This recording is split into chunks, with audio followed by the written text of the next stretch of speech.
I want to welcome you to the 32nd California Social Welfare Archives Annual Awards Reception. I'm Esther Gillies. My name tag is already lost, so you just have to remember that. I'm president of the CSWA and your program host for today.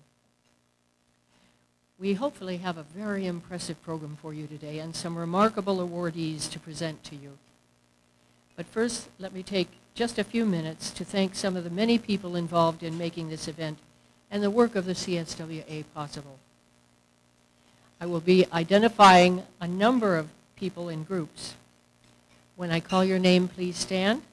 I'm asking the rest of you to please hold your applause until all in the group have been recognized and are standing. First group, the CSWA Program Committee. Dorothy Fleischer, the chair, and Alma Folks, Helen Maxwell, Heather Halpern, all members of the board. Let's give them a hand.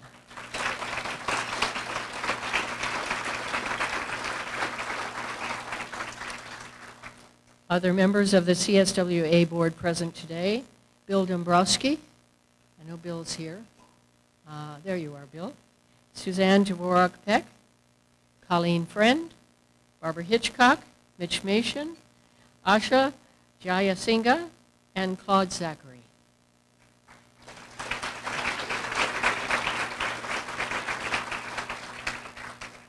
And a special thanks to Dean Marilyn Flynn and the USC Suzanne Dvorak-Peck School of Social Work for the ongoing support of the work of the archives. I also would like to acknowledge that Representative Karen Bass sends her congratulations to the awardees at the event tonight, and she has sent in her behalf Field Representative Dylan Ewu, and we appreciate his attendance. Dylan, are you here? Dylan is here. There you are. Thank you. And a very special thank you to all of you who are in attendance tonight for helping us celebrate the recognition of our 2018 awardees. At this point in the program, I usually remind everyone about the work of the CSWA and why it is important. For that task tonight, we have a short video that describes the background and mission of the CSWA and its Hall of Distinction Committee.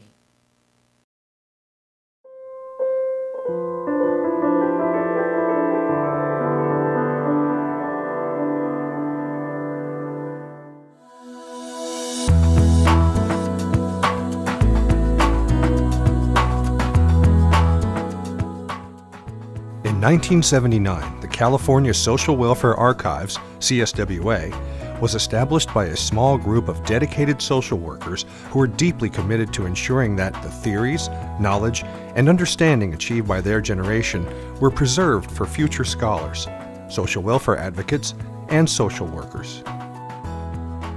That the countless advances achieved in social welfare during past decades would not fade away and be forgotten, and that past and present information would always remain available to inform students, historians, and those influencing programs, legislation, and social justice in California.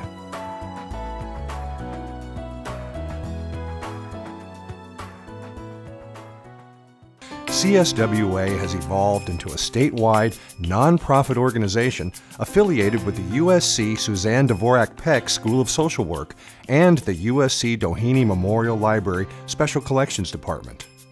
Today, CSWA curates a rich, one-of-a-kind collection of social welfare documents and oral histories, which enables users to examine linkages between the past and present and develop deeper understandings of today's issues and create a historical foundation from which to address future social welfare problems and solutions.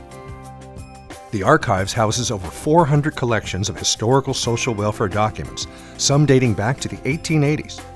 For example, CSWA holds the records of Rancho Los Amigos Hospital, which began as Los Angeles County's poor farm and became an internationally renowned rehabilitation hospital.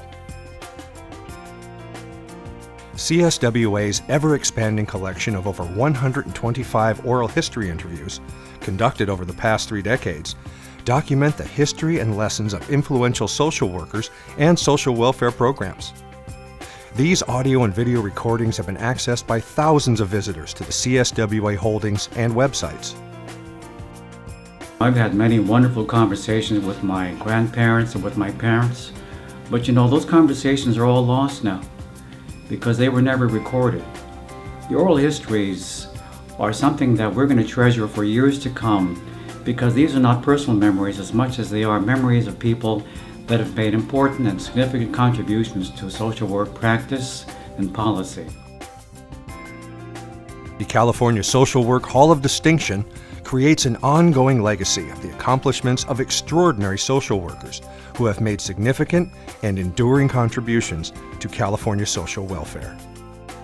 Honorees are selected annually by a statewide panel of social workers and are inducted into the hall, where the impact of their exceptional contributions is documented and preserved for future generations. Today, social work schools throughout California include the study of historical figures and social welfare innovators whose biographies and interviews can be found on the Hall of Distinction website. Each year, CSWA also presents George Nickel Awards, named after its founder, to outstanding contributors to the health and welfare of California. The Francis Lomas Feldman Excellence in Education Award was established in 2010 to acknowledge exceptional contributions to social work education in California.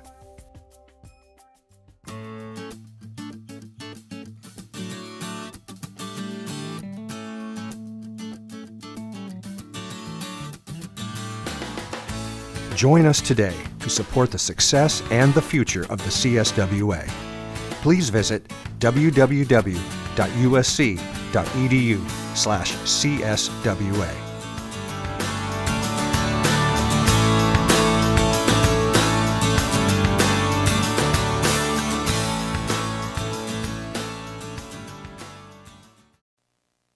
They're able to say it in minutes. It would have taken me a quarter of an hour to do that. I would like to begin the honors tonight by presenting the 2018 recipient of the Madeline Stoner and Ralph Ferdig CSWA Social Work Scholar Award, Alma Guevara. Is Alma here tonight? There you are. Congratulations.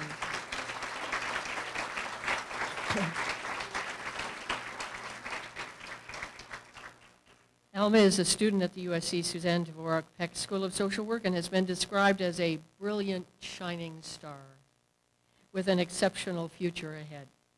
She is being honored for her research on outcome disparities among Latino clients in outpatient substance abuse treatment centers in LA County, as well as the effects of the Affordable Care Act on these treatment centers' organizational capacity.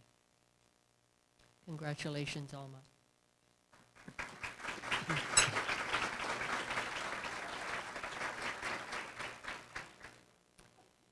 And now to the program of the day. It is my distinct pleasure to introduce our keynote speaker, Daniel Heimpel. Daniel, I have a little more to say yet before he can come up. Daniel is an educator, an award-winning journalist, and the founder and president of Fostering Media Connections, a national nonprofit news organization dedicated to issues facing vulnerable children, youth, and their families. He has taught courses on the intersection of journalism and child policy at USC Sol Price School of Public Policy, UC Berkeley, Goldman School of Public Policy, the University of Pennsylvania School of Social Policy and Practice, and through his Journalism for Social Change course offered on the edX online learning platform. He has written and produced stories about vulnerable children for many media outlets, many of which are listed in your program.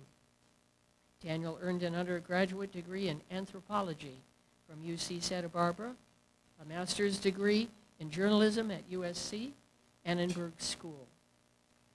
Daniel, welcome. I turn the podium over to you.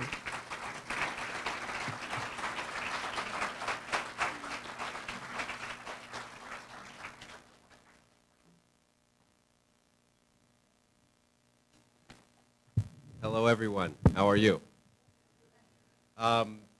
it was nice to hear that I went to Santa Barbara at one point. You know, you start getting further along in your career and you forget about what you did when you studied in college way back those years ago.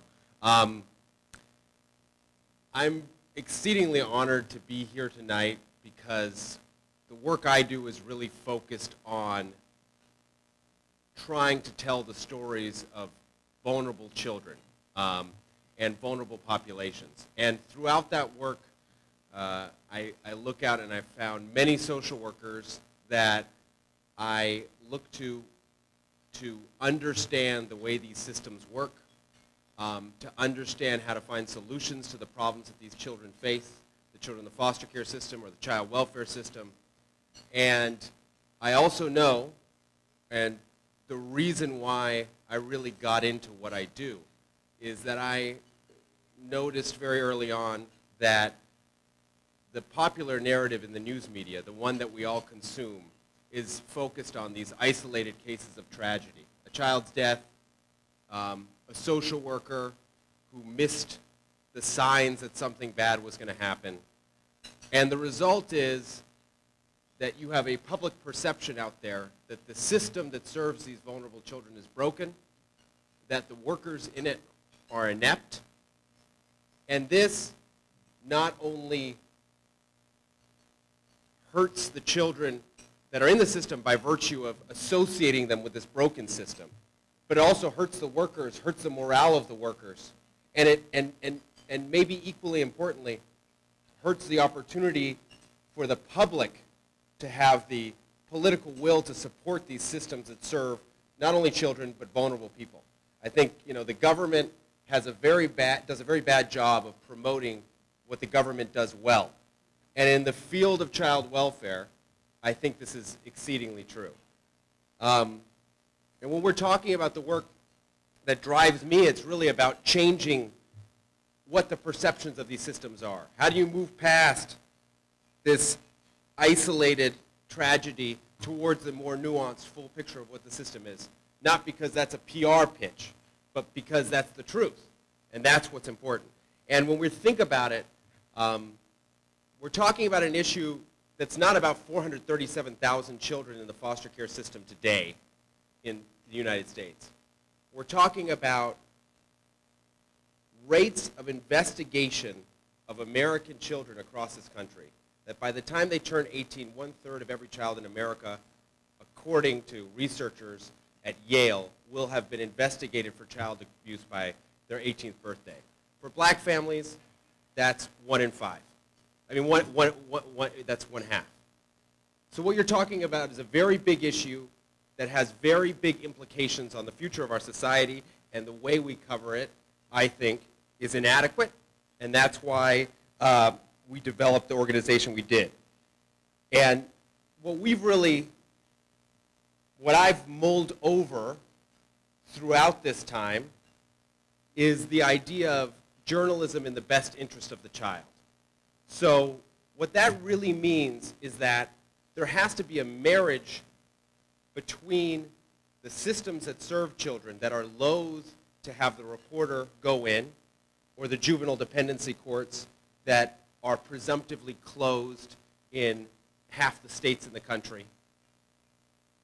And there has to be an agreement with those, with the systems that serve children, and then also the journalists, to trade transparency for responsible and ethical journalism. And when you do that, I believe you have an opportunity to really tell the full story. But it requires journalists to think about the best interest of the child above the interest of their own byline, their own push to get a story out, and their desire to get a department head fired or get on the news.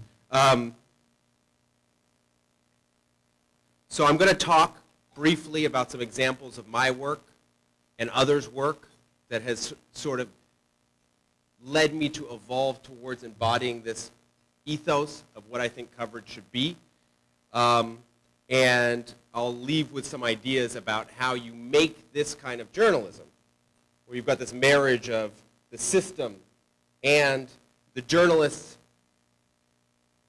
in a way to tell true stories possible. So it's not, so it's more of the standard than the anomaly.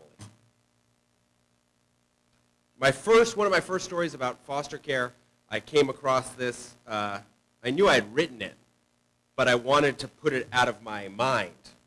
And that's not a joke. I mean, I really didn't want this in my mind. But in 2007, I wrote a story for the LA Weekly. The headline was, "Alleged Thieves Still on County Payroll." My lead for that story was 4 Los Angeles County employees who allegedly diverted special funds intended for foster kids into nights on the town for themselves and their pals, and whose names have been vociferously protected by the government for a month, are still on the job.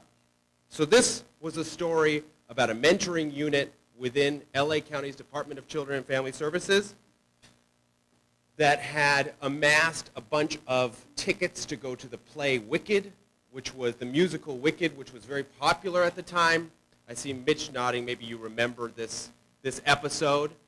And there was an audit, and it came out that these tickets were being used by some of the workers themselves. The backstory is that there was a reason for this. It doesn't ever look good, but they had to spend the money before the end of the year. But they're taking these tickets. And I was stonewalled by the Department of Children and Family Services. They would not talk to me. They would not give me any information. So I worked around them and got the story I got. And I was so upset that I didn't get, I think I became more aggressive in my coverage by virtue of them trying to push me out. One insider in the county told me for that story about the department. The department counts on you, the media, wearing yourself out. They are bigger and they are more numerous than you.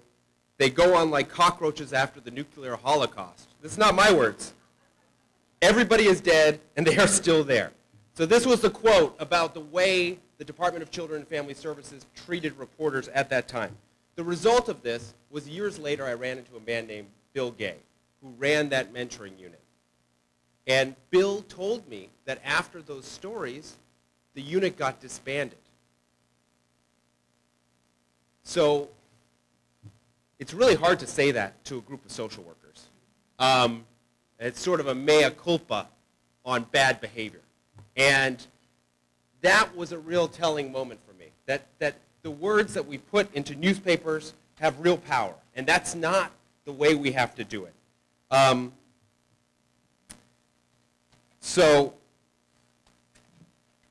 then if I think forward, there were other instances where I started to evolve, and I think that they can be indicative of the way we can go.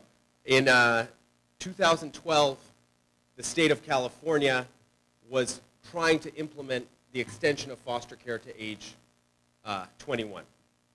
In that year, there were 2,166 children that turned 19 the first year they rolled out this expansion.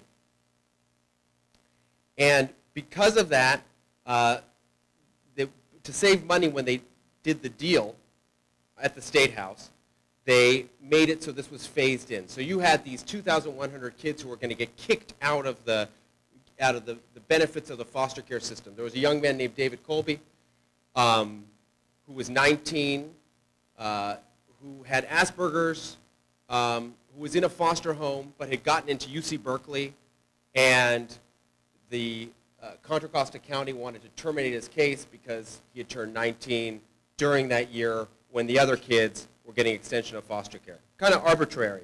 And I went down to the courthouse to write a story. I went down with a reporter from the San Jose Mercury News, and we tried to get in. The judge kicked us out.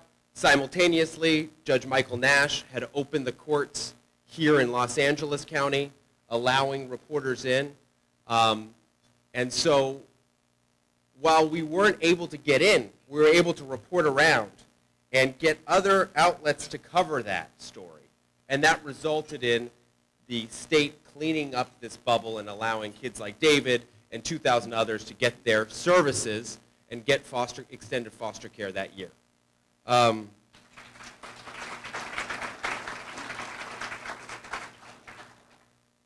about this point with openness of the courts and the access that the media gets.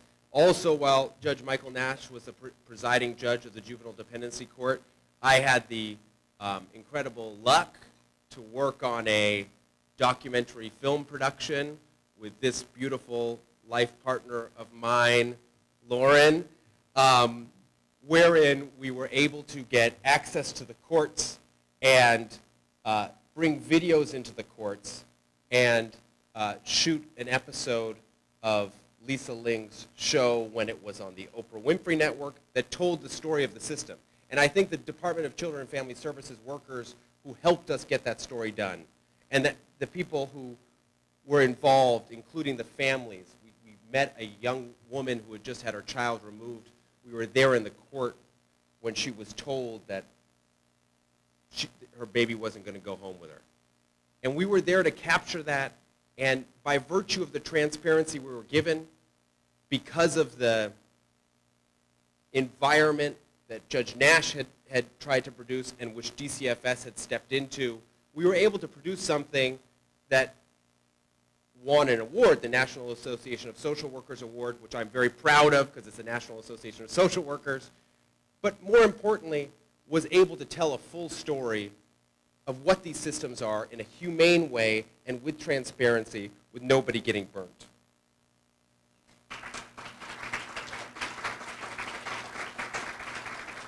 I should note that Lauren sat over the edits on the episode, wrote the text, so I didn't really do that much.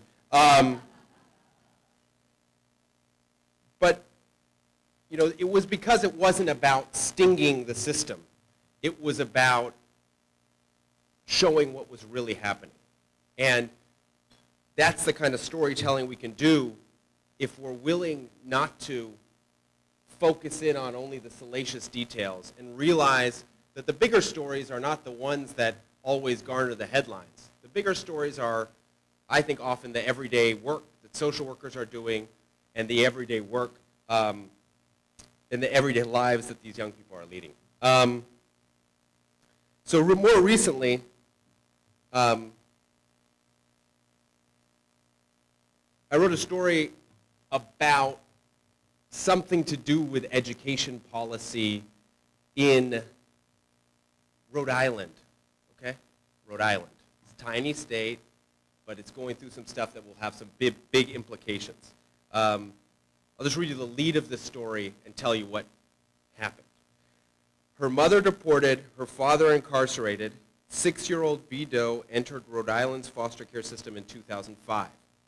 By 2017, the girl-turned-teenager had changed residences no fewer than a dozen times as she bounced through foster homes and treatment facilities. All that jostling meant repeated school changes, an experience faced by many foster youth that is known to hurt their academic prospects. That cycle was about to repeat itself again this past fall as V. Doe was beginning her senior year of high school. But this time, she had the federal law on her side.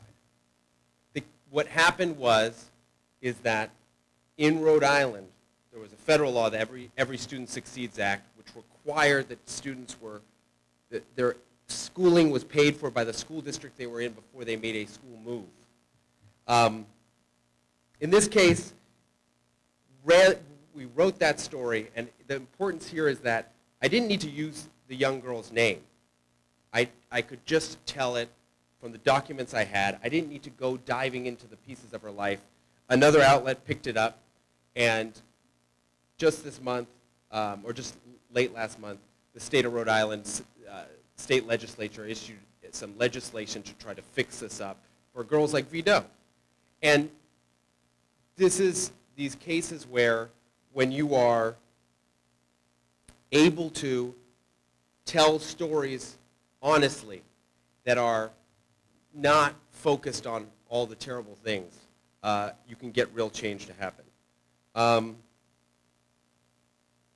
So, with that, I guess I would like to leave us with some ideas about ways we could do this more often, to make storytelling that is nuanced and doesn't focus on the worst, the norm.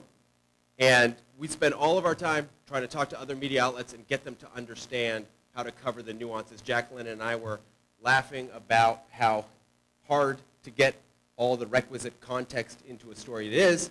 My staff who's here, many of whom will attest to our ability to write very long stories and maybe give very long speeches.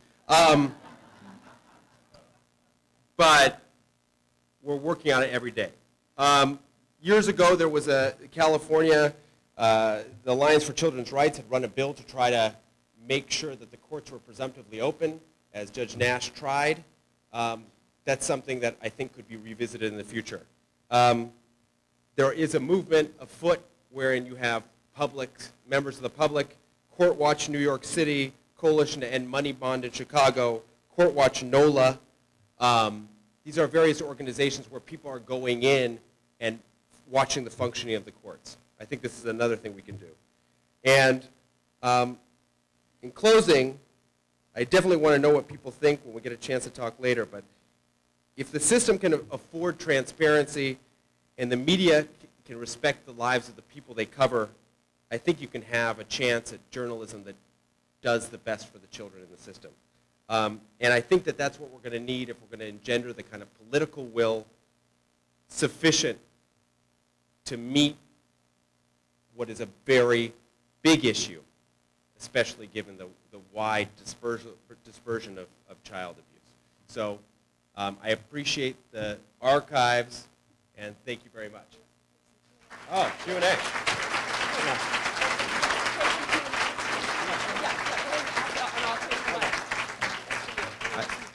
I think there's some time for Q&A.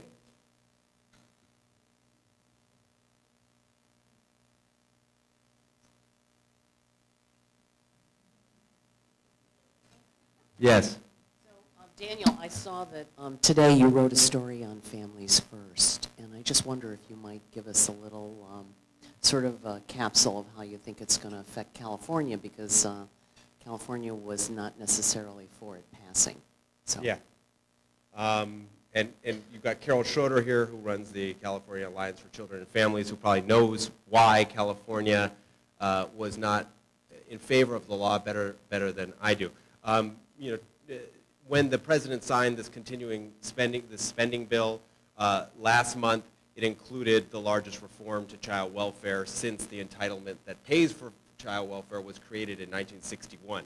What this bill will do is restrict group home payments from the federal government at 2 weeks and open up Title IV-E, the entitlement that pays for foster care for quote-unquote prevention services aimed at keeping families that would otherwise enter the system from entering the system. It's, you know, in many ways, it's the dream of advocates for years to open up the entitlement to allow for services to prevent entries into foster care. And for others, I think that in a state like California, where there's been a lot of work to reduce reliance on group home care, there is some reticence behind it. That's what I got on Family First. I could go on that one.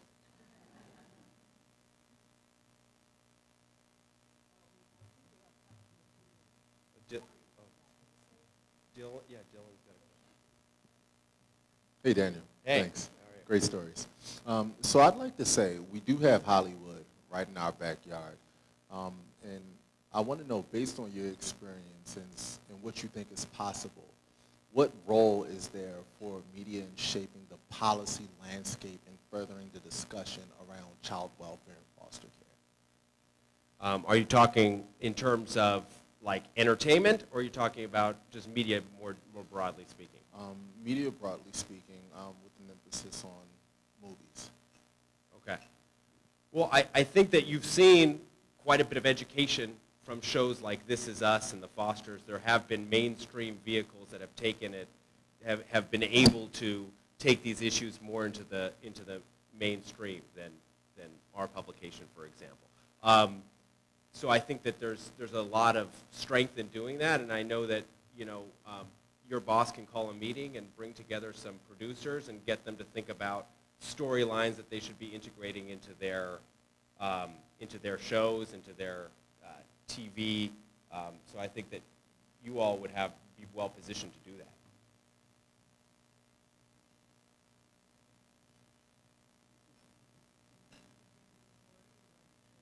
Another favorite story? I thought I had run long, so I could really pull some ones out of the hat. But you know, I just would like to also thank all my staff that's here tonight. You know, we've been able to, I think, try and change what the overarching narrative is in these systems.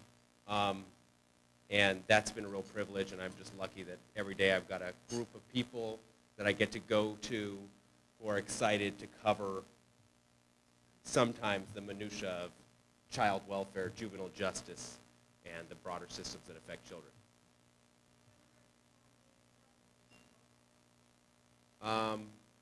We use Steve Lopez from the Times, who wrote, no, I've never actually, yeah, wow. Yeah, the soloist, of course. Right. If you want to make an intro, I'm happy to meet him. Thank you so much. Thank you.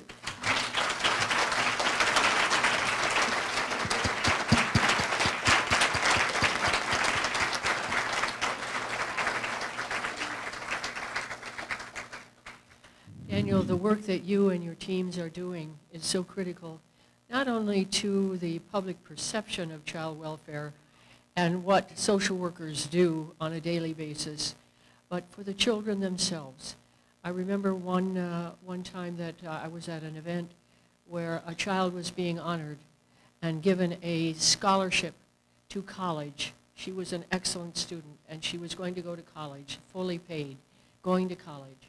And in the introduction, someone mentioned, and this foster child has been awarded this scholarship, full scholarship. And instead of being thrilled, the child burst into tears. Why did you have to say I was a foster child? The stigma attached that children feel, the stigma attached that is generated by the perceptions that you're talking about is harmful to our children. And so for our children, we need this change, and the work you're doing is remarkable. Thank you so much.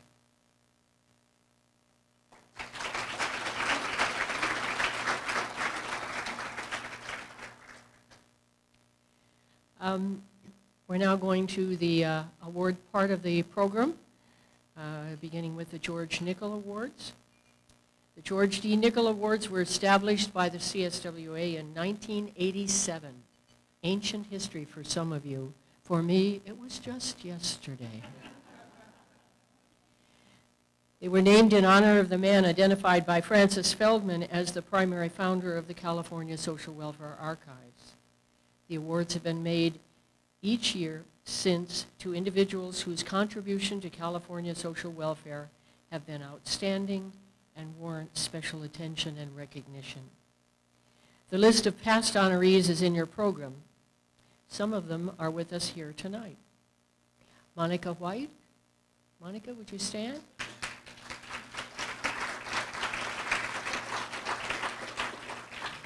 Jacquelyn McCroskey. Wendy Smith. David Kuroda.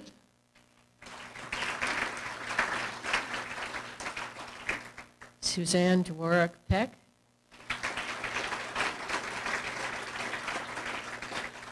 And Michael Nash.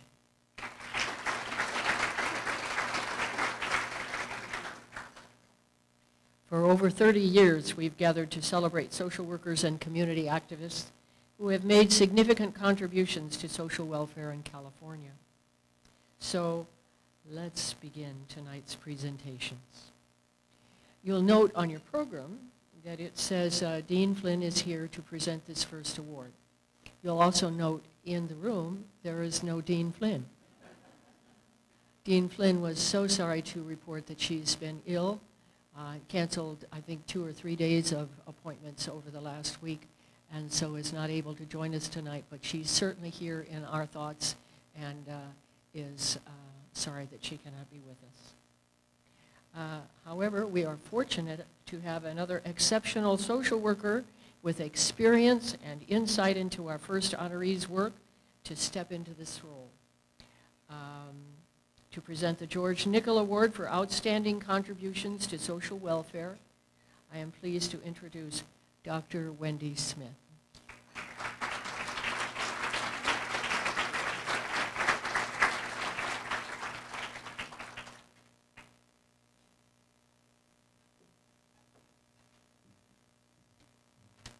Good evening, everyone. Having heard from Daniel just now, he probably needs no further introduction, but I'm just going to do it anyway. I am privileged to stand in for Dean Flynn tonight to recognize Daniel, a remarkable individual and the recipient of the George Nickel Award for Outstanding Contributions to Child Welfare. His impressive career and achievements are described in your program, so I won't labor over those. I just want to make a few personal observations and reflections. I first encountered Daniel years ago when I read his multi-part, incredibly well-observed and penetrating series of articles describing the life and struggles of a young man who had been in foster care in LA County. This is a subject close to my heart and a cornerstone of my own work, and when I read his work, I recognized immediately that it had been written by someone with unusual knowledge, insight, and passion. What I did not know then, and what could not have been known by anyone then, was how he would go on to bring together journalism and commitment to improving the lives of children in a powerful and system-changing way. He has moved child welfare to the top of a publishing agenda and taught students and other journalists how to make that a life's work. He is unique in the worlds of both journalism and child welfare, a kind of hybrid journalist social worker, kind of in the same way I'm a hybrid Trojan Bruin. My friends, colleagues, and definitely my former students would tell you that as a former English major myself, I'm a hardcore editor and stickler for things like proper sentence structure.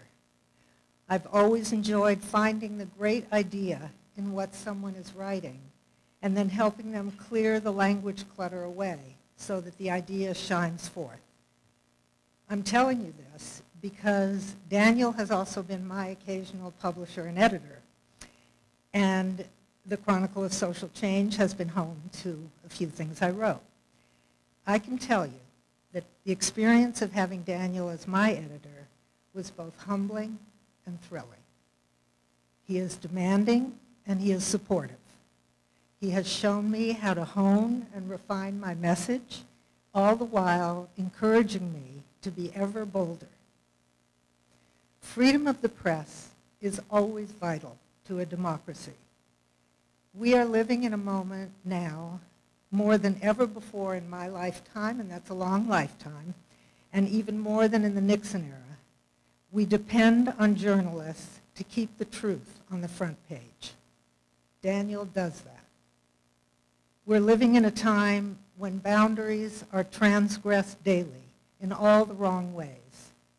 Daniel crosses boundaries in the very best ways, showing us the seamless connectedness of values, human need and vulnerability, institutional response to the good or the ill, policy, and the unlimited potential of the written word to create change. The California Social Welfare Archives rightly recognizes both social workers who have social work credentials and social workers who don't, like Daniel, like Judge Nash. Daniel brings his acute intelligence, deep knowledge, and huge heart to his work. His contributions to child welfare are indeed outstanding and unique, and I'm honored to present the award to him on behalf of the Social Welfare Archives.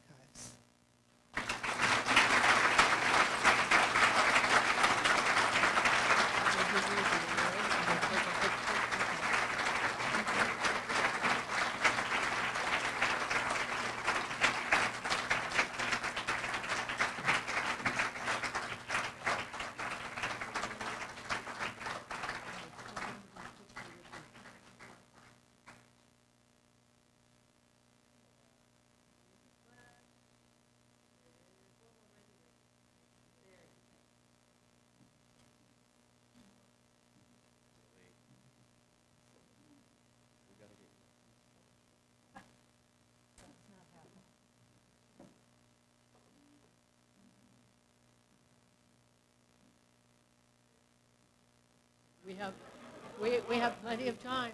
We have plenty of time for comments. Daniel?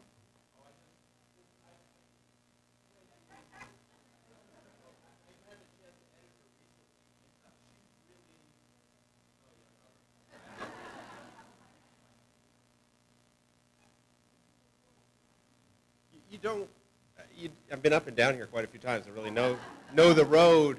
But you don't get, I don't think I've ever had something so kind and generous given to me. It's just, that was incredible, Wendy. I mean, the social work archives, but Wendy, to say that, you know, it's been really fun. You know, she's writing this stuff about what immigration, the trauma of this policy to separate families at the border, and she's writing about it in a way that marries the science, the brain science, and the pain, and very good grammar, all together so well. And so and then I get so tepid. You know, when you're editing somebody who's good, then you don't want to send back remarks or comments, but then there were some cuts, and it continues to be cuts. So, but that was a really big honor. Thank you so much. Thank you. Thank you. Thank you.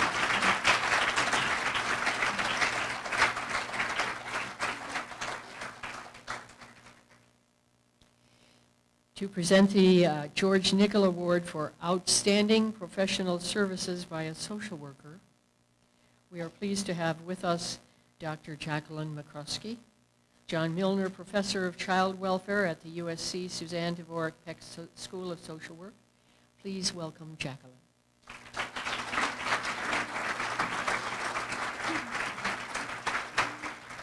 I love this event. I get to see all of you wonderful people, and I love the pictures from the video of people who have come before. And so I was really happy that Esther mentioned my title, because I was going to mention it. He was up on the screen, John Milner.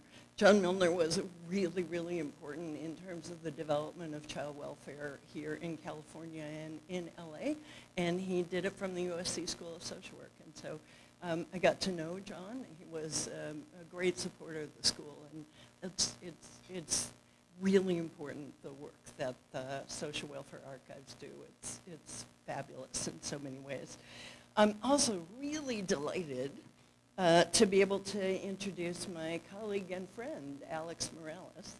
I was trying to figure out exactly when we met, Alex. It was sometime in the 80s, but I'm not sure exactly when.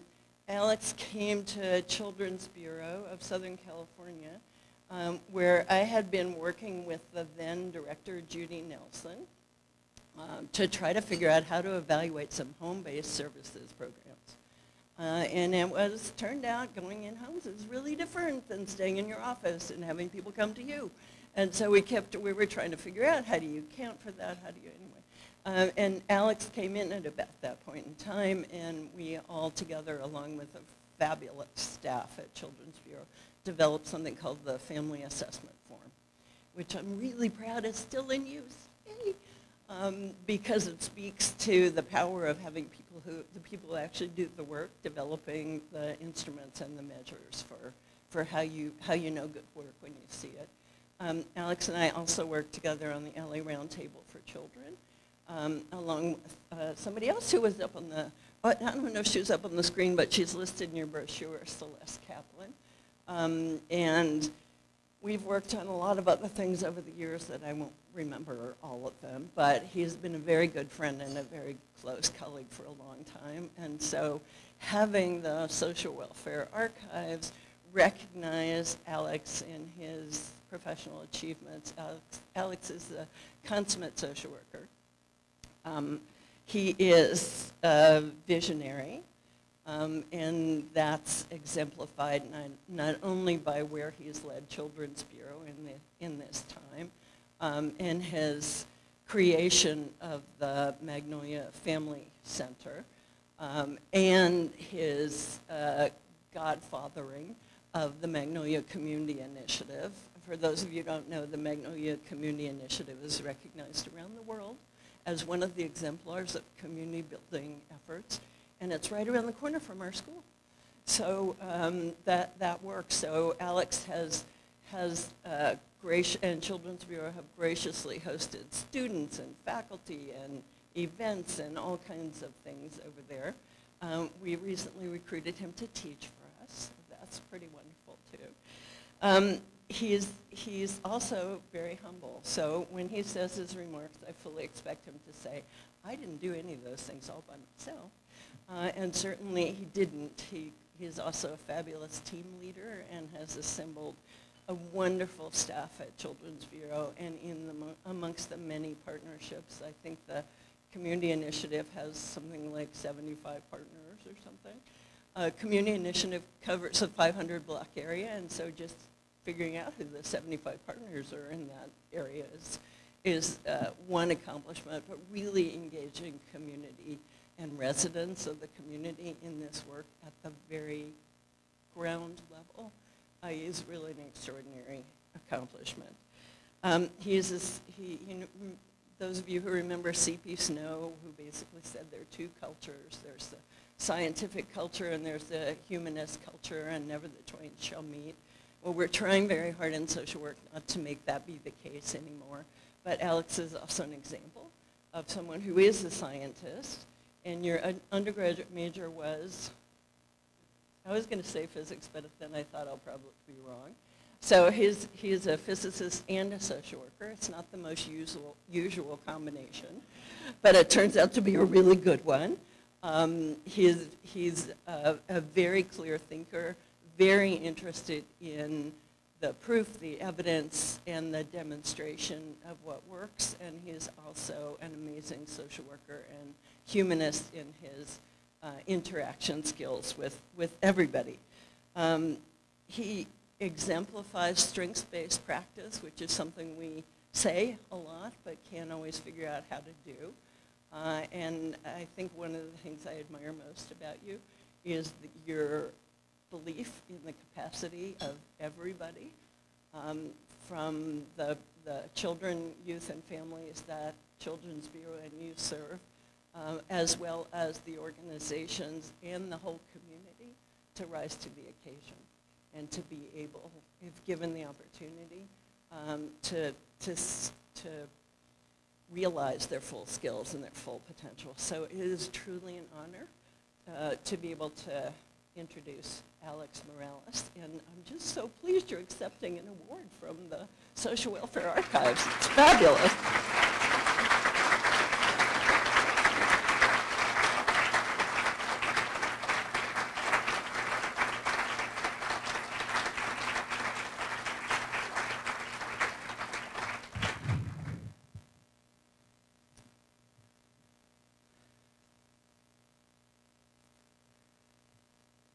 I've been a social worker for 44 years.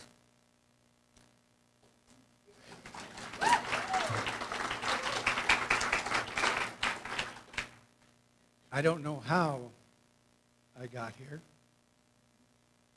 The truth is that until 1992, it was just a job and a lot of smart career moves. It was learning DSM-2. It was learning about resistant families, dysfunctional communities. In 1992, these neighborhoods were on fire. Not unlike the time they were on fire in the 1960s. And it was for the same reason. It was because of the sense of inequity, the insidious presence of racism and racial injustice, and particularly towards the African American community that has been going on hundreds and hundreds and hundreds and hundreds of years. Today, our communities are on fire. It's a kind of fire that doesn't destroy property, but it destroys our souls. It destroys our humanity. It undermines our connection and empathy for one another, and we somehow get caught in the decision of our survival and who should be tossed out of the boat because we don't think there's enough food for ourselves. In 1992, Jacquelyn McCroskey was there, and others in our community leaders gathered with much discouragement about what could we possibly do. I didn't want to remember April of 1992 as a year of discouragement. I wrote 4 goals.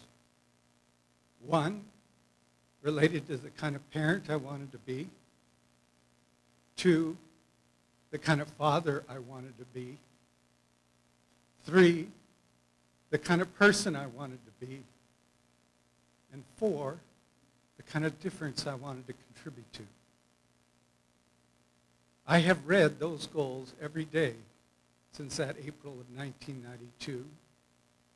And as I retire from my role as CEO of Children's Bureau, and honored to have Ron Brown now be in that position, I have not retired from reading those goals every day.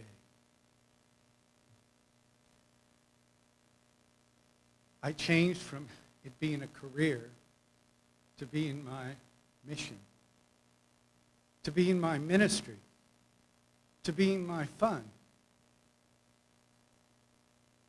And with that, I was able to hear a quiet voices that almost if you're as quiet as you are now, maybe you can hear them too.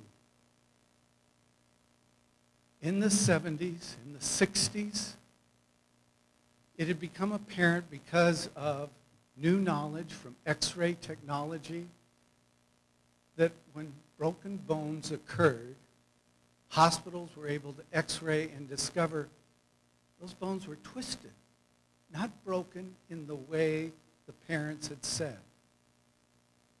With that, we have basically been carrying the same strategy for over 50 years of what to do about parents who lie. And it somewhat made sense if we can just get everybody else who saw Gabriel Fernandez, who has seen other families, to report their suspicion of child abuse will be there. The problem is there are more than 3,000 reports going on a week in Los Angeles County. And that's just the tip of the iceberg because the most of what goes on in the privacy of a home isn't known to anybody. And the most dangerous time is the early years when no one does know what's going on in that home except the family.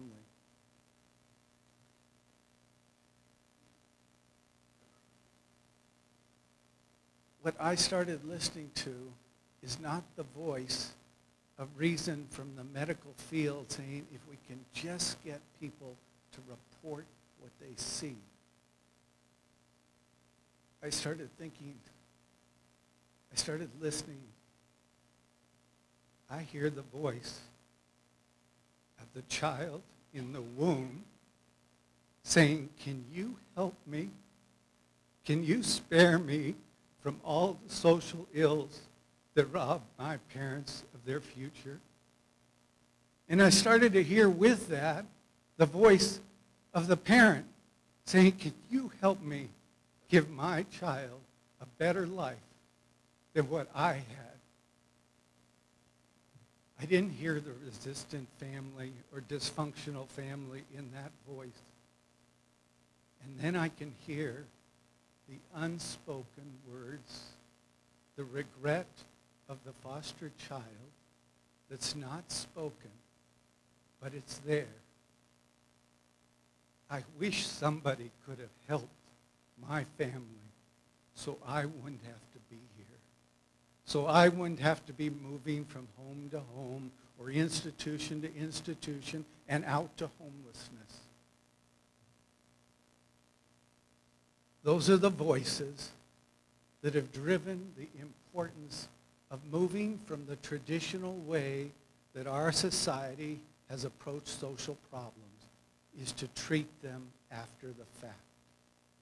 And if we discuss prevention, it's about trying to catch it just before that point of a child abuse report.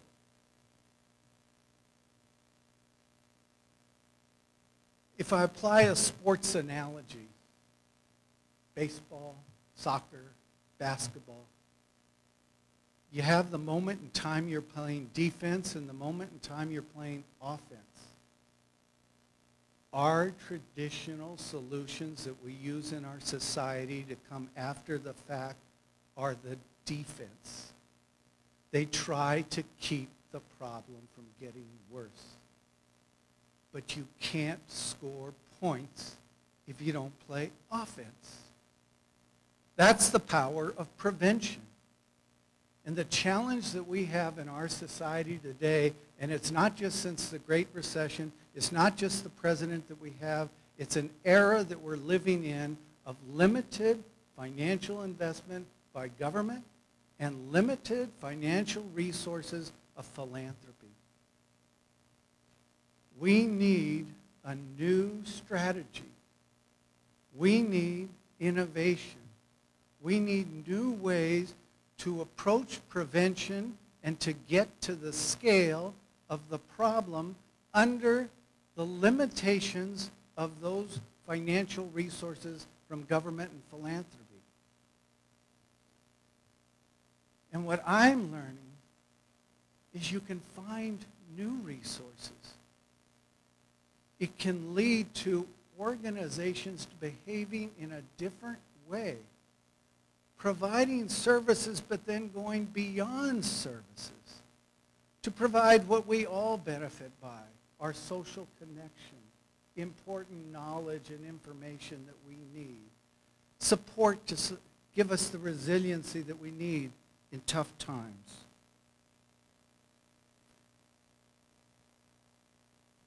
I enjoy driving a Prius. Now I have a Chevy Volt. The beauty about that is it has the efficiency of that electric engine. Our traditional solutions are the gas-guzzling, motor driving portions when you need to accelerate and go up high hills. The electric engine we need to take advantage of and recognize is not the dysfunctional community. It's the power of the residents who live there, who are most concerned with their lives and futures, who are the strength of providing that electric hum that can allow a community to be strong and to make that difference in partnership with organizations who are going beyond services. The answer isn't how do we get our government, our Department of Children and Family Services or Child Protection to better care for the welfare of children.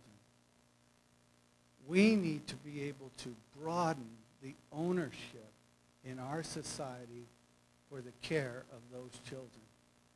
That means a partnership between government, not even necessarily steering it or driving it, but being present along with our communities and our philanthropic institutions that has been able to broaden the base. In this way, we can get to scale under those conditions of limited financial resources from government and philanthropy.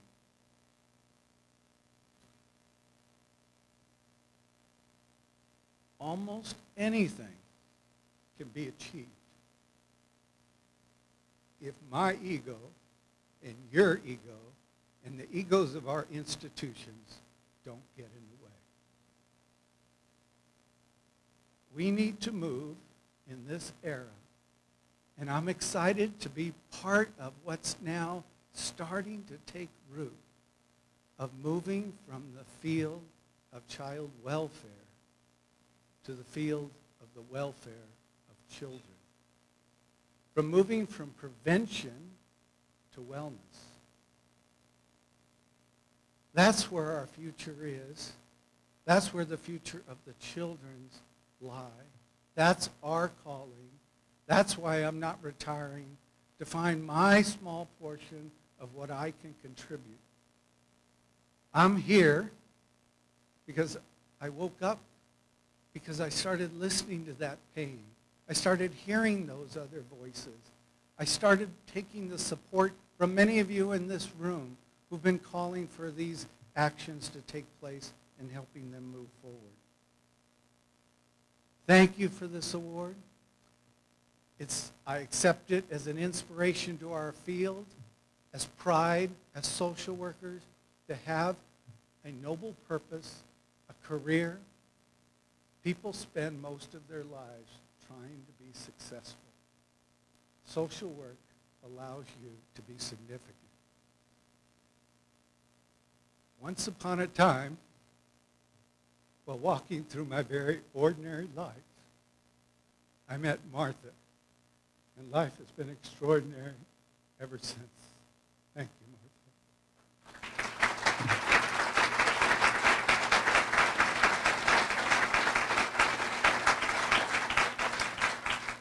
In her world, she's the Reverend Martha Morales, Associate Pastor of the Claremont United Methodist Church. When I'm in her world, I'm just Mr. Martha. So I like that there's going to be a video saying, no, it's Alex Morales. Thank you again. Continue all that you're doing. There couldn't be a more important time for us to make a difference. Thank you.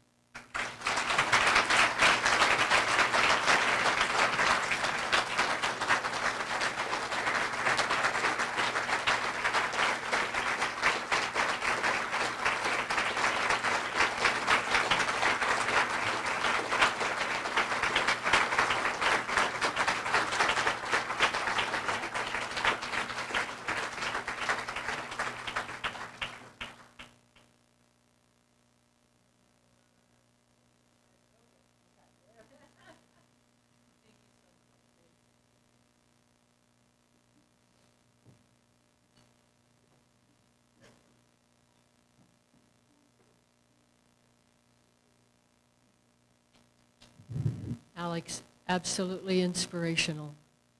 There's nothing more that can be said. Thank you so much.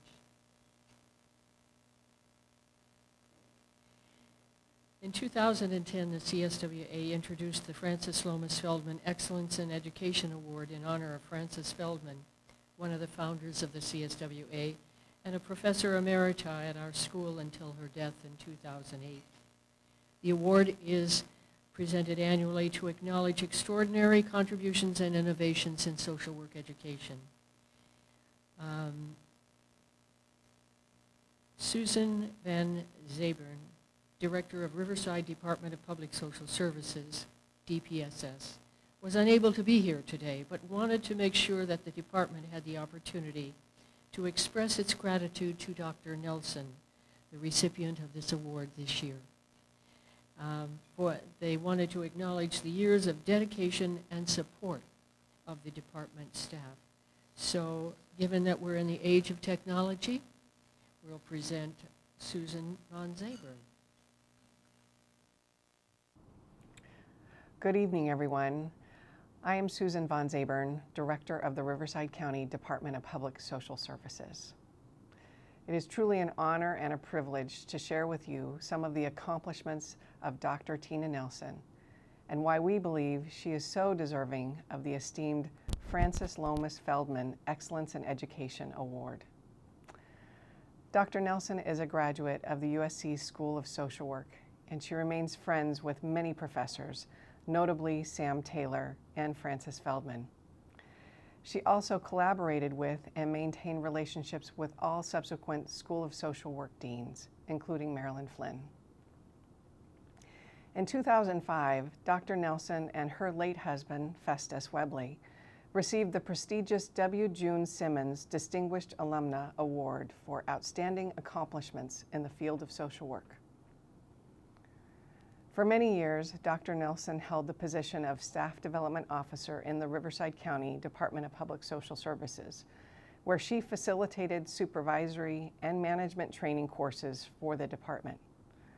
This was her 8-to-5 job, and beyond that, over the course of her career with the department, Dr. Nelson and Mr. Webley maintained a private psychotherapy practice, co-founded the Nelson Webley Corporation, serving as an educator and a marriage and family therapist, and worked as a clinical supervisor for social workers. Over the years, Dr. Nelson has provided thousands of hours of clinical supervision for several hundred social workers in Riverside County. We have enjoyed a relationship in excess of 40 years with Dr. Nelson, and the department is immensely grateful to have her as a resource to nurture the growth of our social workers. In 2015, Nelson and Webley hosted nearly 100 guests at their home at an evening event launching the USC Social Work Initiative, part of the historic campaign for the University of Southern California to provide the investment necessary to develop highly trained social worker practitioners and visionary leaders. Tena, we thank you for your untiring devotion to the field of social work and continuing education. You are truly an inspiration. Enjoy this special evening. Thank you. And just to add to that 2-minute introduction, Dr. Tena Nelson's career began in Riverside DPSS.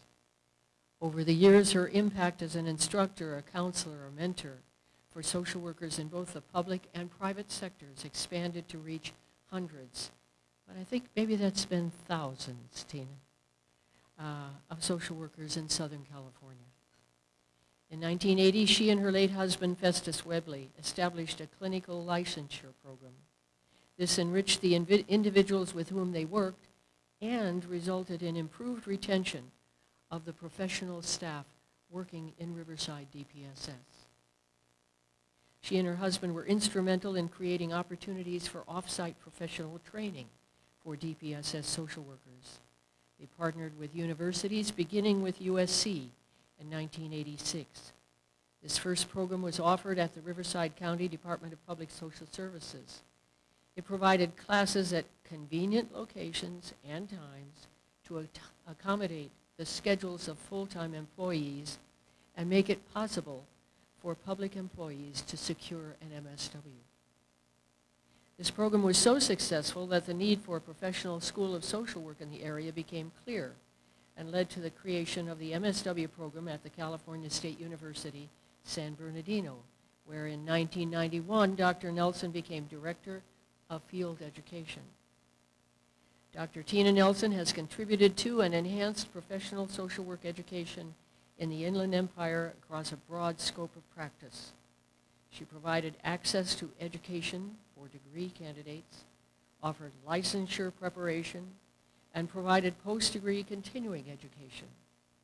Additionally, she maintained a private practice, taught courses at Chapman College, the University of Laverne, and USC, among others.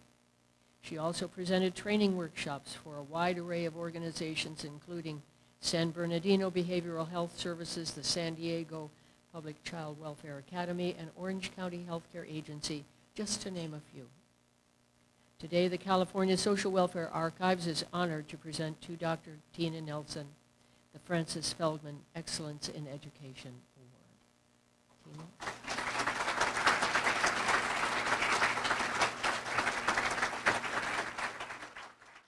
First, I'm thanking Esther for this wonderful invitation and wonderful opportunity. Also want to thank Suzanne Dvorak-Peck. That's one of the esteemed people in this group of my very many esteemed people. And of course, Dean Flynn, but unfortunately she wasn't able to make it. And I must admit, I was very much surprised by Susan Van Zabern's remarks. I did not know. She just said, well, I'm not going to be able to make it because I have a conflict. Well, I didn't know that she was going to be presenting. So I certainly appreciate those kind words. Some of the things I had been so active in and so involved in, you know, one thing just kind of leads to another thing. And it's hard to remember that, yes, I was involved in all of those things. And they were just and still are wonderful times. You know, when Esther called, I was in the kitchen. I was in the kitchen stirring a pot. It was one of these things that you don't keep stirring, it's going to not do well, and it might burn or boil over. The phone rings. I reach over, get the phone, put it to the ear, and then I found myself singing. I'm surprised. I'm honored. I'm surprised. I'm honored. Or then maybe it's I'm honored and I'm surprised. But you know, I kept stirring the pot. But you know, it occurs to me that's what social workers do. They stir the pot. So I think back to some of the people that made this moment possible, and I like to introduce those. My family. So will family table stand up, please? My son Paul, his wife Michelle, Megan, Kirsten, Carl, Lisa, Derek, Aga, Robert, and then back here, stand up. There's Kim, Regina and Dave Warquist, Dave Demers and Felicia, and hello, Marge and Alex Norman and Joe. And I want to thank these people, and would you give the applause? My hands are probably full right now. Keep standing and applause, because these are the people that made this moment possible. Families and friends and esteemed colleagues made this moment possible for me.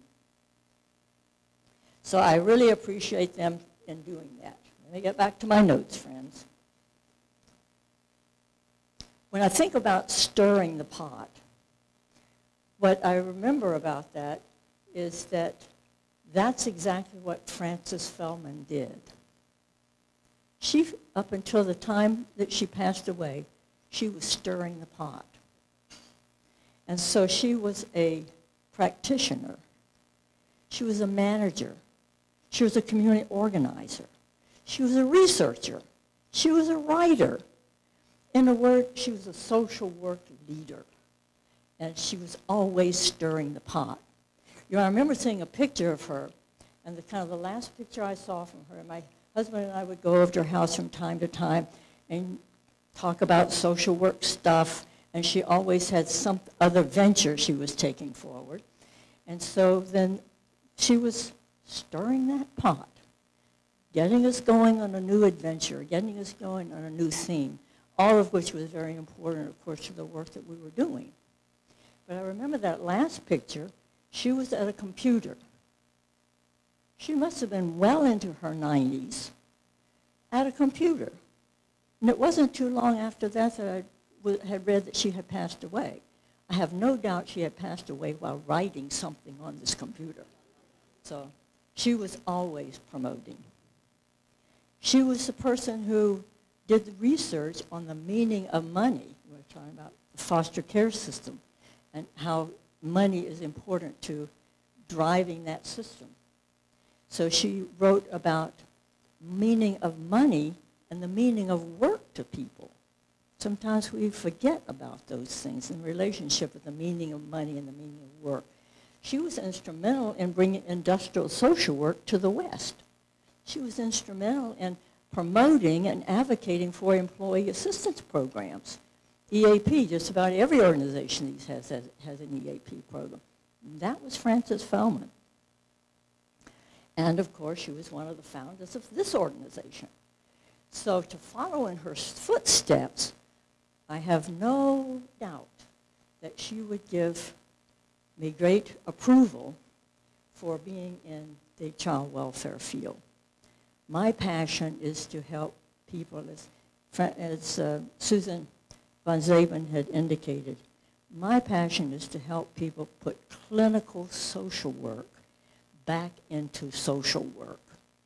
So that the workers coming out today, and all are working on their they have advanced degrees and all are working on their license. So that's what I help them with for the large part. But they are learning about the clinical part of social work. Where do people come from? How did they get the way they are? What do they do? What is their assessment? What are the problems they have? How do we help rally community resources or their own internal resources to help them achieve, to help them overcome some of the problems they have? I see my goddaughter, Michelle. She doesn't know. She was inspirational. She's a social worker, sort of, over the probation department, right? She works with young adults just coming out of probation, and she was telling me about the stresses they have. That led to my friend Robert doing some research for me on post-traumatic stress disorder, because all of these young people were suffering from post-traumatic stress disorder. They had all been abused as a kid. So part of this, can we help those kids that are getting stressed, right, already stressed, in our foster care system, in our child welfare system, in our child protective services system? Can we help those kids not go into my daughter's office? And sometimes she even goes to the home call, she says. But anyway, that's what stirring the pot is. Now, sometimes stirring the pot might have some negative connotations. But to me, stirring the pot means you're challenging people to strive for excellence. So that's always what I'm trying to do with people that I work with, help them strive for excellence. You didn't get that court report right, and the judge didn't ask you didn't want to do what you wanted, you better go back and do some more research on that and make sure you got it right in presenting your case. So it's meeting those stirring the pot challenges. Stirring the pot needs to thrive for excellence. Stirring the pot needs to stir for social reform. So it's not just what goes on in the individual and that relationship, the internal relationship, but also relationship with others and with the organizations. And above all, stirring the pot means perseverance. So those are the things that social workers do. And I am very proud to say that when people ask me, are you retired? Are you going to retire? I just keep on stirring the pot.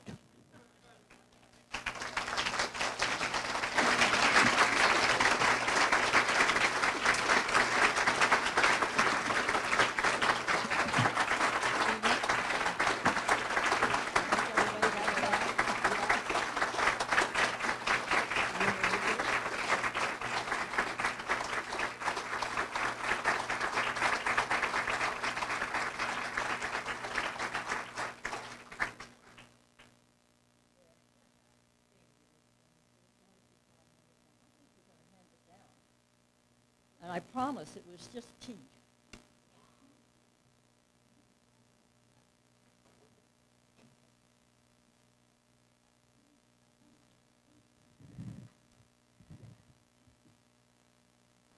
I have just a few final comments before we depart today. Number one, in the interest of time, I would ask you to take a look at your program, and there's a list of event sponsors in the program. If you would peruse that and see who the wonderful people are that are supporting this organization and making events like this possible. And I will not read the names. We also want to say a huge thank you to our program manager, Katie Johnson, who has pulled all of this together.